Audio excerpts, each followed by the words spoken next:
বন্ধুরা, এটা স্বপ্ন নয়, সত্যি। দীর্ঘ অপেক্ষার পর এই মুহূর্তটা এসেছে। আমাদের ভারতীয় মহিলা দল সাউথ আফ্রিকাকে হারিয়ে বিশ্বকাপ চ্যাম্পিয়ন। এই জয়ের আনন্দ এখন পুরো ভারতে উৎসবের ঢেউ এনেছে।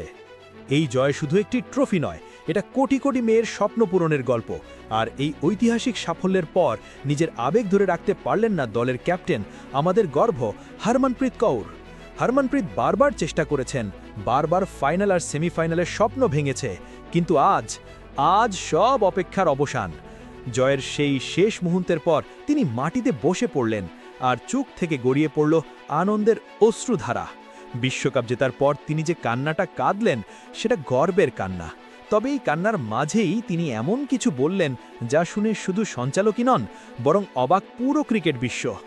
তিনি কি এমন বললেন যা তার আগের কান্নার থেকেও বেশি চাঞ্চল্য সৃষ্টি করল? কেনই বা তার কথায় এত বড় টুইস্ট? কিন্তু কেঁদে ফেলে কি বলেন হরমনপ্রীত? ভারতীয় দলের ক্যাপ্টেন কেঁদে ফেলে কি এমন বললেন জানি এখন তোলপাড় শুরু হয়েছে? সেই সব কিছু জানতে হলে দেখুন আমাদের আজকের সম্পূর্ণ ভিডিওটি।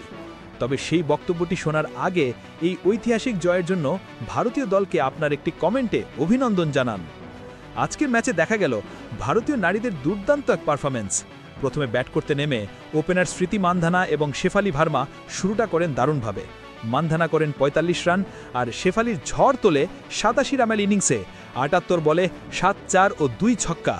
তাদের আক্রমণাত্মক সূচনার পর মাঝের ওভারে কিছুটা ধীরগতি এলেও দীপ্তি শর্মা দেখালেন কেন তিনি ভারতের অন্যতম ভরসা। তিনি খেললেন ৫৮ রানের অপরাজিত ইনিংস মাত্র ৫৮ বলেই। শেষ দিকে রিচা ঘোষের দ্রুত ৩৪ রান ভারতকে পৌঁছে দেয় এক দুর্দান্ত স্কোরে, ৫০ ওভারে ২৯৮ রান করে ৭ উইকেটে হারিয়ে। এই রান তাড়া করতে নেমে দক্ষিণ আফ্রিকা শুরুটা করেছিল আত্মবিশ্বাস নিয়ে। ক্যাপ্টেন লরা ওয়ার্ল্ডভার্ট খেললেন দুর্দান্ত ইনিংস, খেললেন মাত্র ৪০ বলেই নিজের ঊর্ধ্বশত রান করে নেই। কিন্তু অন্য প্রান্তের সাপোর্ট না পেয়ে চাপ বাড়তে থাকে। তাজমিন ব্রিটস করেন ৩৩ রান, আর সুনে লুস ছিলেন ২৫ রানে করে আউট হয়ে যায়।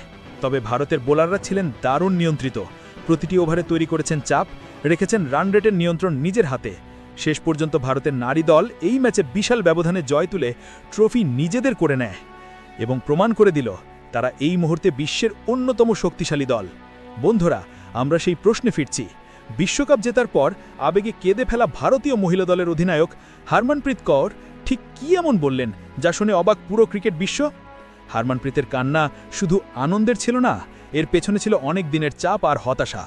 বারবার ফাইনাল আর সেমিফাইনালে স্বপ্ন ভেঙেছে, কিন্তু আজ বিশ্বকাপ জেতার পর তিনি যা বললেন তা রীতিমতো বোমা ফাটানোর মতো। তিনি শুধু সাউথ আফ্রিকাকে হারানো বা ট্রফি জেতা নিয়ে কথা বলেননি, তিনি বললেন আমি আজ খুব খুশি। কিন্তু এই জয় কেবল আমাদের নয়, এই জয় ভারতীয় ক্রিকেটকে একটি চ্যালেঞ্জ ছুড়ে দিল, বিশেষ করে পুরুষ দলকে। আপনারা স্কোর কার্ড দেখেছেন, শেফালি ভার্মা ৮৭ রান করেছে, দীপ্তি শর্মা ৮৮ করেছে, রিচা ঘোষ শেষ দিকে ঝোড়ো ৩৪ করেছে। এত চাপেও আমরা ২৯৮ করেছি। আমরা প্রমাণ করলাম মেয়েরাও বিশ্বকাপ জিততে পারে। এবার পুরুষ দলের পালা। যতদিন না তারা আরেকটি বিশ্বকাপ জিতছে, ততদিন আমাদের এই ট্রফির আনন্দটা অসম্পূর্ণ থাকবে। হ্যাঁ, ঠিকই শুনেছেন, হরমনপ্রীত কৌর নিজের বিশ্বকাপ জয়ের উল্লাসের মধ্যেও পুরুষ দলের বিশ্বকাপ জয়ের দাবি তুলে ধরলেন। তিনি আরও বলেন, আমাদের এই জয় ওদের জন্য একটি অনুপ্রেরণা হওয়া উচিত, যাতে তারাও ফাইনালের চাপ সামলে ট্রফিটা দেশে নিয়ে আসে। অবিশ্বাস্য, নিজের ঐতিহাসিক জয়ের মঞ্চে এমন এক কড়া এবং অপ্রত্যাশিত চ্যালেঞ্জ।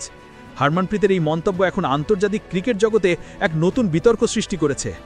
এখন একটাই প্রশ্ন, হরমনপ্রীতের এই চ্যালেঞ্জ কি ভারতীয় পুরুষ দলের উপর চাপ বাড়াবে? কমেন্ট করে আপনার মূল্যবান মতামত অবশ্যই জানান।